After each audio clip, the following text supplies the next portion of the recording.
মধুপুরের 44,000 বন আমরা আর ফেরত পাবো না, কিন্তু সর্বোচ্চটুকুন ফেরত পাওয়ার জন্য একটা কর্ম পরিকল্পনা করতে বলেছি বন বিভাগকে। বন বিভাগ সেই কর্ম পরিকল্পনা করে আমাকে দিয়েছে 10 বছরের।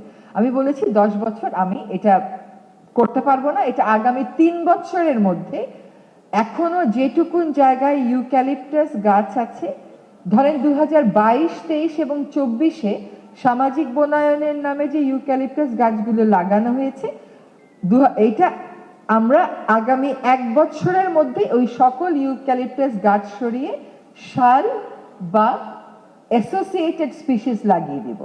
আপনারা প্রায়ই শালে আগুন লাগতে দেখবেন।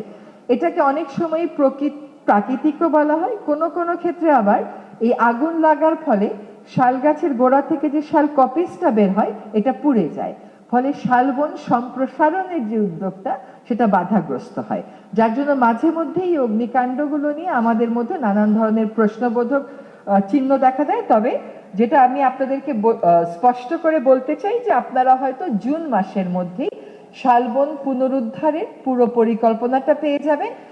এটা তো মানতে হবে যে এই কাজটা 1 বছর বা 1.5 বছরে সম্ভব না। আমরা 3 বছরের একটা টার্গেট করে নামবো এবং এই 150 একরের যাত্রাটা দিয়েই আমরা কাজটা শুরু করে দেব। একই সাথে এই মধুপুর শালবনে যে সমস্ত প্রথাগত বনবাসী আছেন তাদের বন নির্ভর জীবিকা যেন ক্ষতিগ্রস্ত না হয় সেটাও দেখব।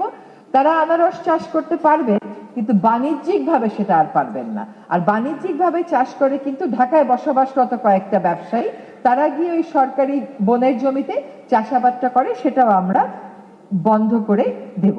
তো আমার জন্য এই প্রশ্নটা ছিল।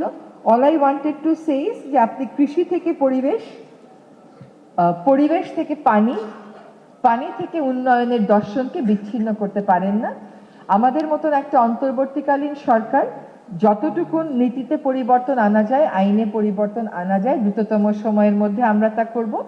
আর ব্যবহারের ক্ষেত্রে পরিবর্তনের যাত্রাটা আমরা শুরু করে দেব। বাকি কাজগুলো টেবিলের ওই পারে যখন যাব ওই পার থেকে আবার আপনাদের সাথে মিলে এগিয়ে নেওয়ার চেষ্টা করব। ধন্যবাদ।